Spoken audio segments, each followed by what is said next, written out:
Hi, this is our SAT vocabulary list number 25. Please take Cornell notes, write the word, the part of speech, and the definition, as well as any examples that I say that might help you remember the words. The first word is adamant, and this word can actually be an adjective or a noun, depending on how it's used. So we're going to talk about the adjective definition because it's actually the more commonly used one. So someone who is described as adamant is unyielding, inflexible, rigid.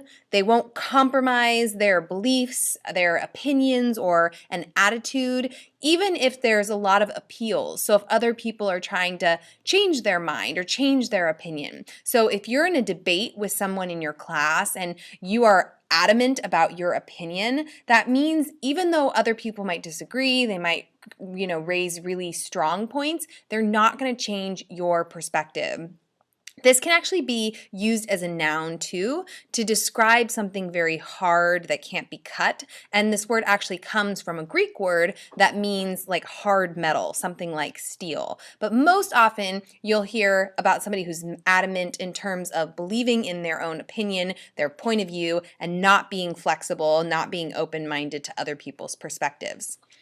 2 is ascent. This is a noun, and it is a rising, a soaring or climbing. So to ascend is the verb form, but ascent is the act of rising. And most times when people hear ascent, they're going to think of something like, here in Windsor, the town green, you might see the ascent of a hot air balloon, which are really popular here. And that might draw a crowd of people who are watching it as it kind of rises into the sky. You also will, there's always an ascent at the beginning of a flight on an airplane. 3 is contrite.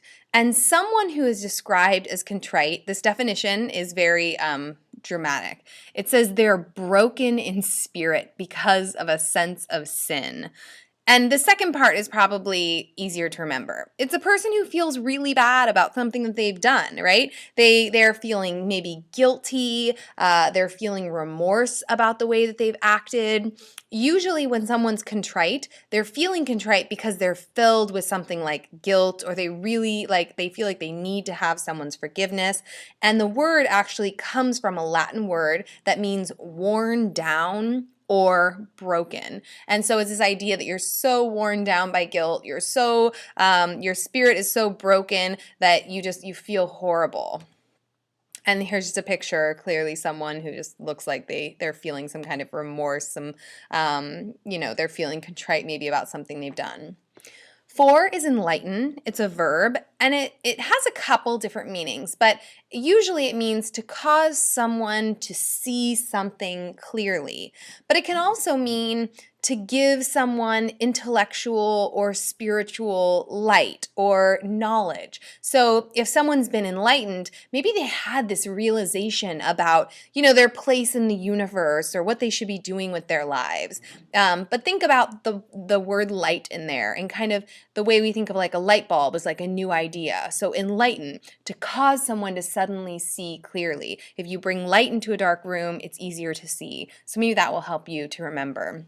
And again, this word is sometimes associated with, the enlightenment, the noun form of the verb or the word that people experience sometimes when it comes to their religious beliefs. Number 5 is indeterminate, and this is an adjective, and it describes something that is not precisely determined or established. Maybe it's not fixed, or the quantity is not known in advance. So if it's indeterminate, you're not sure how long it's going to take to do something. So for example, a lot of juveniles in the court system, they might be sentenced to spend an indeterminate amount of time in some kind of correctional facility, which would be really hard if you can imagine getting some kind of a sentence but not knowing how long it was going to be for. It's just like if, let's say I was going to keep you after class and make you do a little work around the classroom because you were tardy. It's for an indeterminate amount of time. You're not really sure how long I'm going to keep you here to clean my classroom to make up for the fact that you were tardy.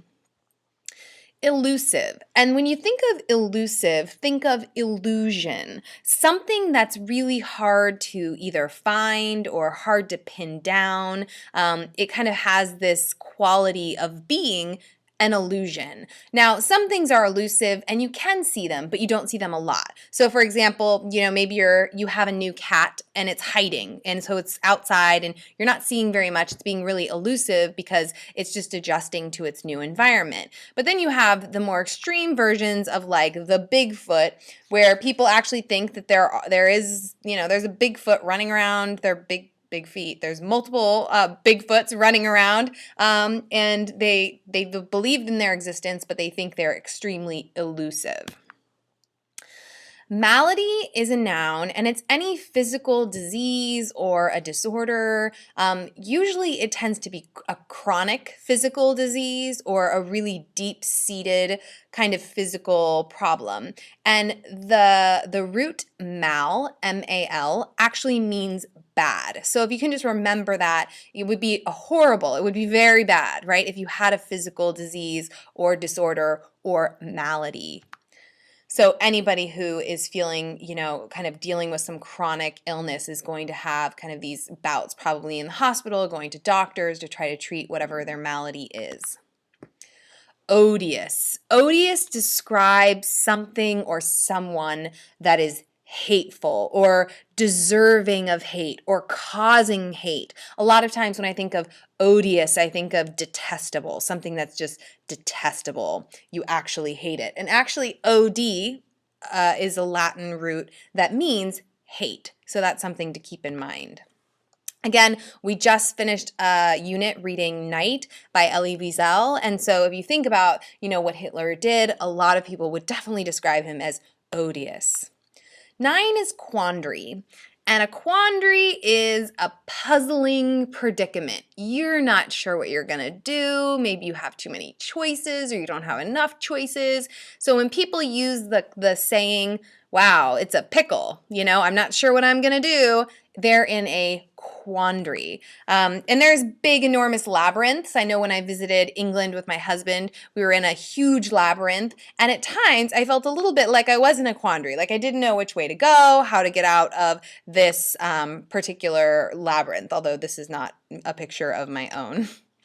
10 is retaliate, and it's a verb, and it means to repay evil with a similar evil. So the whole eye for an eye kind of analogy. So when you think about high school, maybe you have a friend or a person you thought was your friend and they gossip about you or they say something negative about you.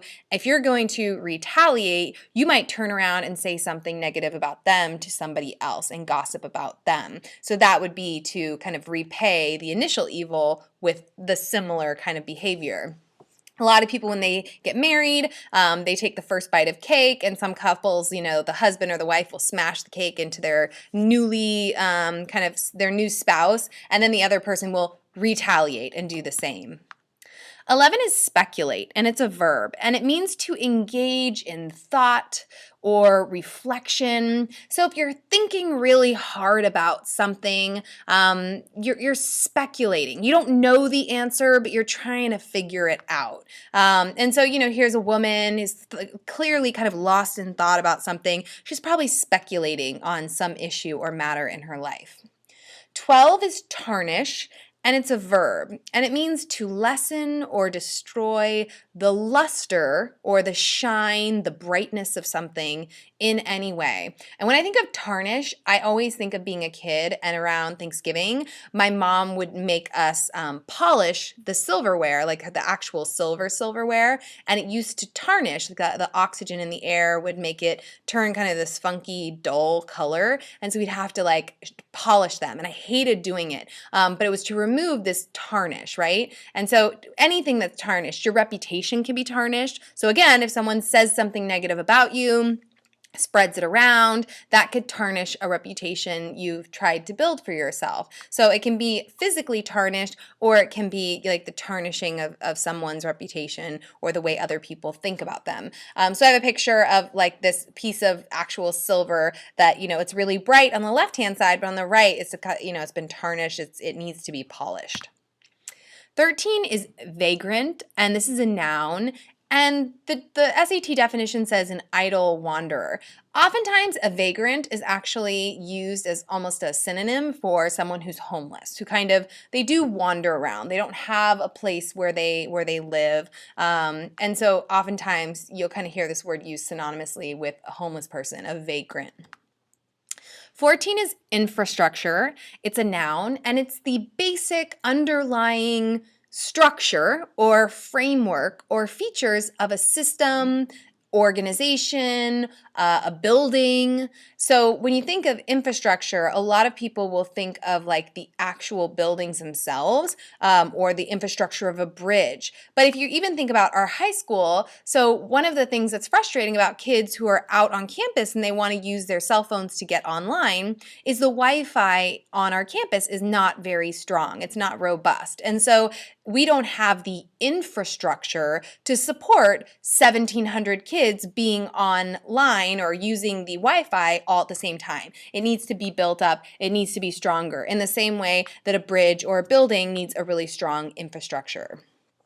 15 is incognito, and this can be used as either a verb or an adjective, depending on how it's used in the sentence. So it's one you want to keep your eyes open for.